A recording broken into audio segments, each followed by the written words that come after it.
भाई ने औरंगजेब के बारे में क्या बोला उसको ध्यान से सुनिए। पूरी वीडियो देखिए। पूरी वीडियो देखने के बाद आपको पता चलेगा कि क्या क्या बोला। सभी साथियों को हर्ष शिकारा की तरफ से राम राम। औरंगजेब के बारे में आप लोगों का क्या कहना है, क्या सोचते हो? औरंगजेब एक क्रूर शासक था या औरंगजेब एक अच्छा शासक था? सबसे पहली बात, एक मूवी आई है छावा, जिसने लोग आजकल देखने लग रहे हैं और देखने के बाद उनके अंदर की आत्मा जाग गया है। उनको लगता जो मुगल थे उन्होंने हमारे साथ बहुत बड़ा जुर्म कर दिया। जो औरंगजेब था वो बहुत ही क्रूर था, बहुत ही खतरनाक था, हिंदुओं के लिए एकदम से खतरनाक था। पहले तो इस व्हाट्सएप के ज्ञान तय, फिर इस मूवी के ज्ञान से बाहर निकलो। वह फिल्म है, उन फिल्मा तो पहले तो बाहर लेकर आया करो, थोड़ा पढ़ा करो, सच्चाई जानने की कोशिश करो। खाली गूगल में जिंदगी मत जियो। आप लोगों से एक बात पूछना चाहता हूं, मेरे ताज थी एक बात समझ में नहीं आई। मुगल जब इतने बुरे थे, उन्होंने 331 साल देश के अंदर राज कैसे किया? 1526 में बाबर एम्पायर आया था, बाबर मुगल शासक सबसे पहला। 1526 से लेकर 1857 तक हमारे देश में मुगल रहे 331 साल। मैं आप लोगों से पूछना चाहता हूं, उन्होंने अगर जबरन वे धर्म परिवर्तन कराते, अगर वे हिंदुओं को काटते या हिंदुओं के लिए बुरे थे, इस देश की आबादी इस वक्त 140 करोड़ है, जिसके अंदर मुसलमान टोटल 25 करोड़ हैं। 100 करोड़ कौन है? हिंदू। जब इतने क्रूर थे वो, सोचने की बात है 100 करोड़ हिंदू कैसे हो गए फिर? अब इससे अगली बात आती है, अगर इन्होंने सारे मंदिर तड़वा दिए और ये क्रूर थे, मंदिर पर आक्रमण करया करते, आप लोगों से पूछना चाहता हूं, इस वक्त जब मुगल खत्म हुए 1857 में, हिंदुस्तान के मंदिरों के अकॉर्डिंग मस्जिदें 5% हैं। 5% थी 1857 में मुगल गए जब। इस हिसाब से मंदिर तो 1% होने चाहिए थे, 99% तो मस्जिदें होनी चाहिए थी। फिर मंदिर कैसे थे? अब आप जहां देखते हो हर जगह जहां भी जाओगे हजारों साल पुराना मंदिर मिला। कहां से आ जाते भाई ये मंदिर? उन्होंने तोड़ दिए मंदिरों को, और वे इतने क्रूर आदमी थे, वे हिंदुओं पे अत्याचार कर रहे थे। आप लोगों से पूछना चाहता हूं, फिर ये मंदिर कहां से मिलते इतने पुराने पुराने? इस वीडियो को गौर से सुनना और समझना और फिर जानना। सबसे पहली बात, इब्राहिम लिंकन ने कहा था खुद, दुनिया को लंबे समय तक मूर्ख नहीं बनाया जा सकता, लेकिन धर्म एक ऐसा क्षेत्र है, ऐसा रास्ता है जहां लोग पीढ़ी दर पीढ़ी जिंदगी भर मूर्ख बने रह सकते हैं। इस धर्म से बाहर निकल कर, हिंदू मुसलमान से बाहर निकल कर आज एक बात को जानना। सबसे पहले तो यह जानो औरंगजेब था कौन। आप लोगों को बता देता हूं, औरंगजेब की 3 तो पत्नियां थी, नवाबाई, उदयपुरी, दिलराशा बानो, जिनमें से 2 पत्नियां हिंदू थी। और जो इनकी पत्नी थी उदयपुरी, हिंदू पत्नी, सबसे ज्यादा प्यार करता था उससे, हिंदू पत्नी से। और उदयपुरी कसम खाती थी कि मैं राजा जी आपके साथ ही सती होंगी। जो 2 हिंदू पत्नियां थी वो हिंदू धर्म को ही मानती थी, उनको जबरदस्ती मुसलमान क्यों नहीं बनाया? जो इसके घर में रह के इसकी स्वयं की पत्नियां थी। अब आप लोगों को एक बात और भी बता देता हूं, औरंगजेब का बेटा था आजम शाह। आजम शाह को औरंग ने हिंदी सिखाई थी, जो हिंदुस्तानी भाषा है हिंदी। और आप लोगों को बता देता हूं, हिंदी का एक हमारे दिल्ली के कवि हैं, आलोचक मैनेजर पांडे जी। अगर आप उनकी पुस्तक पढ़ोगे मुगल बादशाहों की हिंदी कविता, उसमें आपको कविता मिल भी जाएगी। कविता थी, गौरी ईश्वर शिव भवानी आनंद देजे, रुदानी सर्वाणी सरव मंगला, मडानी मैदान दरिद्र भंजे, या कविता थी। आप लोगों को बता देता हूं, औरंगजेब के बेटे आजम शाह ने लिखी ये हिंदी। उस वक्त ये है महादेव शिव के बारे में, देवी देवताओं के बारे में। अब बात करते हैं औरंगजेब के सबसे खास, सबसे अच्छा दोस्त कौन था, उसका मित्र कौन था। आप लोगों को मैं बता देता हूं, सबसे अच्छा और खास दोस्त जो इनके थे, सवाई राजा जय सिंह सारी उम्र औरंग के साथ रहे। सबसे खास मित्र ये हिंदू थे। इनको मुसलमान क्यों नहीं बनाया औरंगजेब ने। इनके एक दोस्त और थे, शाहू जी महाराज। शाहू जी जो महाराज थे, औरंग के दोस्त थे, औरंग के साथ पढ़े, औरंग के साथ जवान हुए। और आप लोगों को बता देता हूं दोस्ती पता कैसी थी। औरंगजेब इस देश के अंदर नहीं रहा, अपनी आखिरी सांस तक शाहू जी महाराज उनकी कब्र तक नंगे पैर जाता था। उसकी माता जी को माता जी कहता था औरंग। उसकी मां को मुसलमान क्यों नहीं बनाया, शाहू जी महाराज को मुसलमान क्यों नहीं बनाया। अब बात आती है आप लोगों के आंख नाक कान खोलने की, ताकि आप लोग कुछ सीख लो। जो आप कविताएं, जो कहानियां देखते हो, जो इतिहास देखते हो, औरंग की सेना में फाइनेंसर जो मिनिस्टर था वो था राजा रघुनाथ, हिंदू था। राजा जय सिंह फाइटर था, सेनापति। राजा जसवंत सिंह फाइटर था, सेनापति। जब शिवाजी महाराज जो थे उनके साथ जब युद्ध हुआ तो हिंदू राजा लड़ाई लड़ने के लिए गए थे औरंग की तरफ से। और शिवाजी जो महाराज थे, जिनके बेटे हैं संभाजी महाराज, जिनकी आपने फिल्म देखी है, उनकी तरफ से, शिवाजी महाराज की तरफ से युद्ध लड़ने के लिए जो आया था, उनका सेनापति था इब्राहिम गारदी, जो मुसलमान था। औरंग की सेना में सबसे ज्यादा हिंदू थे और शिवाजी की सेना में सबसे ज्यादा मुस्लिम थे। हिंदू मुसलमान की लड़ाई नहीं थी, लड़ाई थी अपने राजपाट को बढ़ाने की।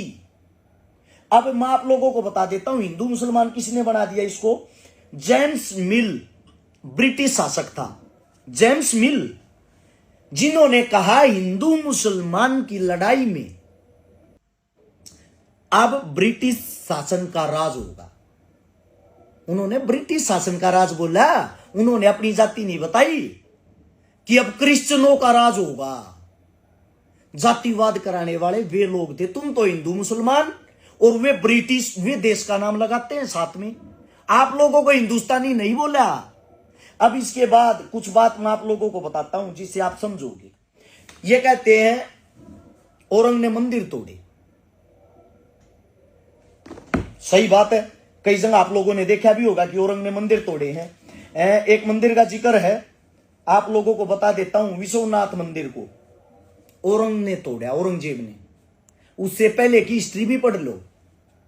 इन्हीं के दादाजी थे अकबर। विश्वनाथ जो मंदिर था बनाया किसने था? अकबर ने। अभी आप कुंभ नहा आए होगे, कुंभ नहाने गए थे। एक का बात पूछू, कुंभ पे ये जो साधु हैं इनके लिए शाही स्नान के लिए घाट किसने बनाए थे? गूगल करके देखना, अकबर ने। अकबर कौन था? मुगल शासक। अब इसके बाद आते हैं, अगर औरंग इतना बुरा होता और मुस्लिमों हिंदुओं पर इतने अत्याचार करने वाला होता। औरंग का भाई था दारा शिकोह, दोनों की आपस में राजपाट के लिए लड़ाई थी, अस्तित्व के लिए राजा कौन बनेगा, सबके बीच होती ये लड़ाइयां। आज भी वही लड़ाई है, उस टाइम भी वही लड़ाई थी। उस लड़ाई को धार्मिक लड़ाई दे दिया गया बस। इसलिए मैं इस बात को जानना, अब गौर करना, दारा शिकोह जो खुद औरंग का सगा भाई, दोनों की आपस में लड़ाई हो जाती, दारा शिकोह को हरा देता है। दारा शिकोह को औरंग ने कभी माफ नहीं किया, उसको मारा। लेकिन उसी के साथ खड़ा हुआ था जसवंत सिंह, जो हिंदू राजा था, उसको माफ कर दिया। उसको माफ करके अपनी सेना में रड़ा लिया। यह था औरंग। अब इसके बाद बात आती है, आप लोग क्या सोचते हो? मंदिर तोड़े थे, औरंग ने मस्जिदें नहीं तोड़ी।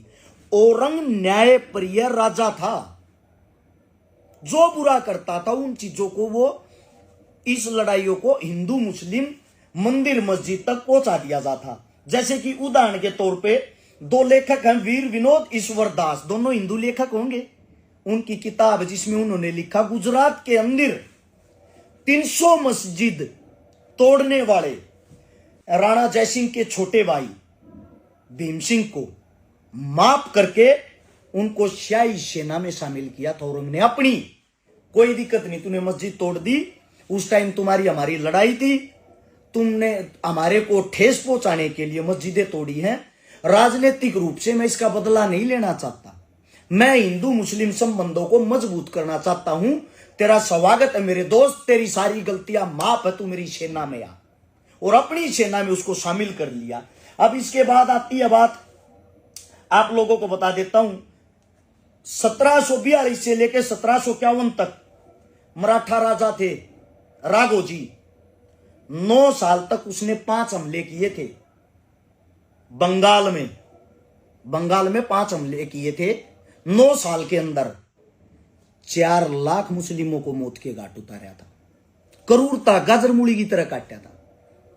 बहन बेटियों के साथ सामूहिक बलात्कार किए गए। यानी कि लड़ाई सारी राजा टू राजा अपना क्षेत्र बढ़ाने की थी। उन लड़ाइयों को धार्मिक जानबूझ के बना दिया जाता, जो आज के टाइम भी, आज लड़ाई तलवारों की नहीं है, वोटों की है, वोटों की। आज भी उस लड़ाई को हिंदू मुस्लिम बनाया जा रहा है वोट बैंक बढ़ाने के लिए। लड़ाई ये थी। अब जो एक बात सोचो, राजा राघोजी थे, 4 लाख आदमियों का नरसंहार जिसने कर दिया, मराठा राजा, क्या अब उनके साथ दूसरा राजा बदला नहीं लेगा? क्या दूसरा राजा सेम सिचुएशन नहीं करेगा? क्योंकि वो भी तो अपनी क्रूरता दिखाएगा, अपना आतंक दिखाएगा, उसको भी तो जीना है भाई। ये तो जंगल है एक किस्म से। जंगल के अंदर 2 शेर होंगे, दोनों एक दूसरे से लड़ेंगे, एक को मारेंगे, क्योंकि राजा एक ही होता है। अब इसके बाद बात आती है, बहुत सारे साथी हैं जो कहते हैं कि अकबर ने हजारों मंदिर तोड़ दिए, औरंग ने हजारों मंदिर तोड़ दिए, औरंग ने सैकड़ों मंदिरों को दान भी दिया था। और मंदिर टूटते कैसे थे, उनका कारण क्या था तोड़ने का, उन बातों को थोड़ा समझने की अगर कोशिश करोगे। मंदिर से पहले मस्जिद बताता हूं। अकबर ने मस्जिद भी तोड़ी थी। गोलकुंडा की मस्जिद को तोड़वाया था। वहां के नवाब थे तानाशाह, उनको बोला भाई 3 साल से तुम्हें कर नहीं पहुंचाया, कर क्यों नहीं पहुंचा रहा? उन्होंने कहा मेरे पास पैसे नहीं है, मेरा क्षेत्र भूखा मर गया, मैं कर नहीं पहुंचा सकता। वहां का जो जासूस था उसने बताया गोलकुंडा की जो मस्जिद, उसके नीचे उसने अपना सारा धन छुपा रखा। औरंग ने पैसे चाहिए थे राजपाट चलाने के लिए, उन्होंने तड़वाया, मस्जिद को तड़वा के उसके नीचे से वो पैसा निकाला। वो पैसा निकाल के उसको दिखाया, ये देख झूठे। औरंग एक न्यायप्रिय राजा था, हिंदू हो या मुस्लिम, सेम कंडीशन लागू करता था, अप्लाई करता था। इसके बाद आप लोगों को बता देता हूं, जो कहते हैं मंदिर तड़वाए हैं, श्री कृष्ण भगवान की आप जगह को जानते होंगे, मथुरा वृंदावन, वहां सबसे ज्यादा उन मंदिरों के लिए जमीन औरंग ने दी, सालाना वजीफे दिए। और एक सबसे मशहूर मंदिर बताता हूं, आसाम में है कामाख्या देवी का मंदिर। मंदिर में जाके पढ़ना लिखा मिलेगा, सबसे ज्यादा दान औरंग ने दिया। मंदिर है, आप लोगों को बता देता हूं, उज्जैन के अंदर महाकाल मंदिर, सबसे ज्यादा दान वहां औरंग ने दिया। उसके बाद आप लोगों को बता देता हूं, इतिहासकार बीएन पांडे की माने, बीएन पांडे जी, ये बीएन पांडे कौन थे आप लोगों को बता भी देता हूं। जो बीएन पांडे जी थे, इतिहासकार थे, उन्होंने अपनी किताब में लिखा है बीएन पांडे को कच्छ की 8 रानियां थी, जो बनारस काशी विश्वनाथ के मंदिर में दर्शन के लिए आई थी। और जो सबसे सुंदर रानी थी, उसका वहां के जो मैन थे उस वक्त, उन्होंने अपहरण कर लिया। अपहरण कर लिया तो अपहरण के बाद क्या होता है, औरंग के पास फरमान आता है, कि राजा जी कुछ न्याय करो। औरंग हाथ उठा देता, भाई मैं कैसे करूंगा, मैं हिंदू है, मंदिर हिंदुओं का है, रानी जो जिनका प्रण हुआ वो हिंदू है, ये एक धार्मिक मामला, मैं इसके बीच में नहीं बढ़ूंगा। तो राजा ने, दूसरे राजा ने दबाव बनाया वहां से, कच्छ से, कि राजा जी आप न्यायप्रिय राजा हो, आप ही नहीं करोगे तो कौन करेगा। हिंदुओं की एक फौज मुगल राजा औरंग ने भेज दी। वो बनारस के मंदिर के अंदर गई तो वहां के महंतों ने उन पर आक्रमण कर दिया और उस फौज को मार दिया, गिने चुने जो आदमी भेजे थे। फिर मुगल को गुस्सा आया औरंग को, औरंग ने पूरी सेना भेज दी, भाई जांच करो ऐसा क्या हो रहा मंदिर में। मंदिर के अंदर सेना घुस गई। सेना जब अंदर घुसी, 3 दिन के अंदर घुसने दिया सेना को महंतों ने। जब मंदिर के अंदर घुसते हैं, मंदिर की जो मेन मूर्त थी उस मूर्ति को हटा के देखा तो उसके पीछे दुर्गंध आ रही थी। वहां तरह तरह के परफ्यूम सेंट मारे गए। 2 दिन तक परफ्यूम सेंट से सफाई करते रहे। जब उसके अंदर जाने की हिम्मत हुई, वहां हजारों लड़कियों की लाशें पड़ी, हड्डियां पड़ी। वे महंत बलात्कार करके उसके पीछे उन लाशों को दबा देते थे। उसी लाश में सबसे आगे जो लाश पड़ी थी, तरोताजा लाश थी, वो उस सबसे सुंदर रानी की थी। वहां महंतों के बीच में और मुगल सेना के बीच में युद्ध हो जाता है। तो युद्ध में जब गोलियां चलेंगी, बम चलेंगे, लाठियां चलेंगी, तलवारें चलेंगी, तो जो वहां का मंदिर का स्ट्रेचर था उसमें भी टूट फूट हो जाती है। अब टूट फूट उसमें होगी। खबर में क्या आया, मुगल सेना ने मंदिर को तोड़ दिया। यह किसी ने नहीं लिखा कि हिंदू रानी का वहां पे बलात्कार हुआ, उसको मारा गया, उसको बचाने के लिए मुगल सेना गई थी और उसको मारने वाले भी हिंदू थे, महंत थे। ये कमी है आज के ज्ञान में। आप आज जो ज्ञान देखते हो वो व्हाट्सएप का ज्ञान है। व्हाट्सएप पे 2.5 लाख मैसेज 2014 के चुनाव में हिंदू मुस्लिम को लेके आप लोगों के बीच में फॉरवर्ड किए गए थे, ताकि आप लोगों का ब्रेन वॉश हो जाए। दाढ़ी वाला जहां दिखे आपको दुश्मन नजर आए, तिलक वाला जहां मुस्लिम को दिखाई दे वो उसको दुश्मन नजर आए। ऐसा कुछ भी नहीं है। पहले भी बहुत प्यार प्रेम था। आप लोगों को एक बात और बता देता हूं। एक विश्वनाथ पांडे जी है, विशंबरनाथ पांडे जी, उनकी खुद की किताब है फरमान साहब किंग औरंग। उड़ीसा के जो बाद में गवर्नर भी बने, बहुत बड़े देशभक्त थे ये। उन्होंने स्वयं लिखा है कि औरंग से न्याय प्रिय राजा कोई नहीं था। उत्तर भारत के अंदर जितने मंदिर थे, सबसे ज्यादा अगर किसी ने दान दिया है तो वो औरंग ने दिया है। अब मैं आप लोगों से एक बात पूछना चाहता हूं। जो आप लोग ये फिल्म देखते हैं, फिल्म देख के कहते हैं कि मुगल लुटेरे थे, हमारे देश को लूट ले गए। औरंग की जब मृत्यु हुई, साफ शब्दा में कह दिया था, बात सुनो रहे, कोई ढोल नगाड़ा नहीं बाजना चाहिए। उम्र दराज हो रहा था, 88 साल की उम्र थी। ना मेरी कब्र पर कोई इमारत बनाना, ना कोई बड़ा दिखावा करना। बस मेरी एक ख्वाहिश है, मेरे मुंह को खुला रख देना, ताकि जब मैं खुदा से मिलूं तो आमने सामने रूबरू हो सकूं। टोपियां बुनता था बैठा बैठा, फिल्म में भी दिखाया गया होगा। टोपी बुन कर उसने 4 रुपए 2 आने इकट्ठे कर रखे थे, एक जगह जमा करके रख रखे थे, और बताया था कि ये 4 रुपए 2 आने से मेरा कफन ले लेना। अपने बेटों को बोला, मेरे लिए कफन ले लेना मेरा। कुरान लिखता था, उस टाइम पे टाइपराइटर नहीं होते थे, फोटोकॉपी की मशीन भी नहीं होती थी। कुरान लिख लिख के, उन कुरान को लिख के लोगों को बेचता था। 305 रुपए उससे कमाए थे। जब मैं मरूं तो मेरी मृत्यु पे गरीबों में 305 रुपए बांट देना। जो शाही खजाना था, मतलब जो राजपाट से जो धन दौलत कमाई, उसके अंदर से औरंग ने अपनी जिंदगी में 1 रुपया भी इस्तेमाल नहीं किया। अपनी टोपियां बुन बुन के जो पैसा था उससे अपना खुद का खर्च निकालता था। अब इसके बाद आप लोगों को बता देता हूं। आप कहते हो कि वो मुगलों ने देश को लूटा, जीता जागता एक उदाहरण आप लोगों के सामने। मुगल जब 1857 में समाप्त हो गए, 1857 की क्रांति के बाद ब्रिटिश राज संपूर्ण रूप से हिंदुस्तान के अंदर था। उस टाइम पर एक ये अंग्रेजी शासक था, रॉबर्ट क्लाइव। रॉबर्ट क्लाइव ने 50 लाख रुपए 1857 के टाइम पे मीर जाफर को गद्दी पे बैठाने के लिए लिए थे। गद्दी पे बैठाने के लिए मीर जाफर को रॉबर्ट क्लाइव ने 50 लाख रुपए लिए थे। उस वक्त 50 लाख रुपए अगर मुगल लूट ले गए होंगे तो कहां से आए? एक छोटी सी गद्दी पे बैठाने के लिए लिए थे वो तो।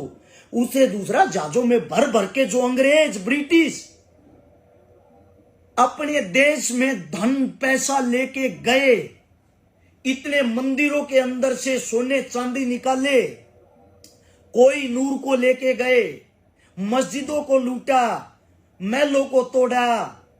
मैं आप लोगों से पूछना चाहता हूं वो पैसा हिंदुस्तान में कहां से आया जब मुगल ही लूट ले गए थे? इतिहास बहुत लंबा है। इतिहास अपने आप में सब कुछ बयां करता है। आंखें खोल कर उसको पढ़ने की कोशिश करो। अगर आप लोग ये चाहते हो कि बारी बारी ये लंबी वीडियो हो जाएगी, चाहता नहीं हूं इतनी लंबी वीडियो आज के टाइम कोई देखता नहीं। अगर आप ये चाहते हो मैं संपूर्ण वीडियो बनाऊं इतिहास की, चैलेंज करता हूं 1000 ईस्वी से लेकर 2025 तक। उससे पहले की तो बातें आप लोगों के ना तो समझ आएगी ना अच्छी लगेगी, लेकिन 1000 ईस्वी से लेकर आज तक की संपूर्ण जितनी गाथा है, कौन सा राजा किस सन में किस लिए आया, किसने किसके साथ किस लिए हमला किया, किसका युद्ध किसके लिए कैसा था, इतिहास के साथ डाल सकता हूं ताकि तुम्हारी आंख नाक कान सब कुछ खुल जाए। अब इस बात से अंदाजा लगाना, अगर औरंग इतना क्रूर था तो फिर हिंदुओं के मंदिरों में पैसे क्यों देता था? उसकी दो हिंदू रानियां क्यों थी? रानियां बनने के बाद भी वे हिंदू ही क्यों रही? उसके बेटे को वो हिंदी क्यों सिखाता था? सोचना, उसकी सेना में सबसे ज्यादा हिंदू क्यों होते थे? उसके सबसे परम मित्र हिंदू क्यों था? उसने हिंदू राजा को ही क्यों पाला? सब बातें सोचने की आप लोगों की समझ में आ जाएगी। अपने ब्रेन को वॉश करें, सारी चीजों में ध्यान रखें। जो फिल्में दिखाई जाती मेरे दोस्त, वे पैसा कमाने के लिए होती हैं, वो इतिहास के साथ छेड़छाड़ करती हैं।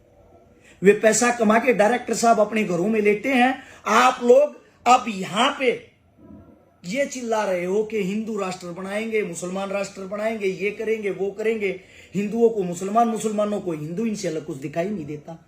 प्यार प्रेम का दोस्त, प्यार प्रेम का देश है हमारा, इसको बर्बाद ना करें। इस मिट्टी के अंदर जब हम आजाद हुए 7,32,000 आदमी, 6,32,000 तो आजादी के टाइम तक बाय रिकॉर्ड अपनी शहादत दे गए। 1 लाख बंटवारे के टाइम पे बलि के बकरे बन गए। 7,32,000 आदमियों ने जो आप लोगों को आजादी के लिए अपना बलिदान दिया है, उसके कारण आप जो सांस ले रहे हो उसको उठा के देखना, उसके अंदर हिंदू का खून भी है, मुसलमान का खून भी है, जाट का खून भी है, ब्राह्मण का खून भी है, वाल्मीकि का खून भी है। हर जाति, हर कौम, मेरे हर देशभक्त का खून है। इस मिट्टी को नमन करें, सलूट करें। आपस में आपसी भाईचारे को ना बिगाड़ें। ये सब फिल्मों तक ही सीमित है। व्हाट्सएप के ज्ञान से बाहर निकल के थोड़ा पढ़ें। उम्मीद करता हूं वीडियो पसंद और समझ आई हो तो शेयर जरूर करना 4 आदमियों तक, ताकि उनके भी दिमाग में कोई बात घुसे। धन्यवाद आप सबका।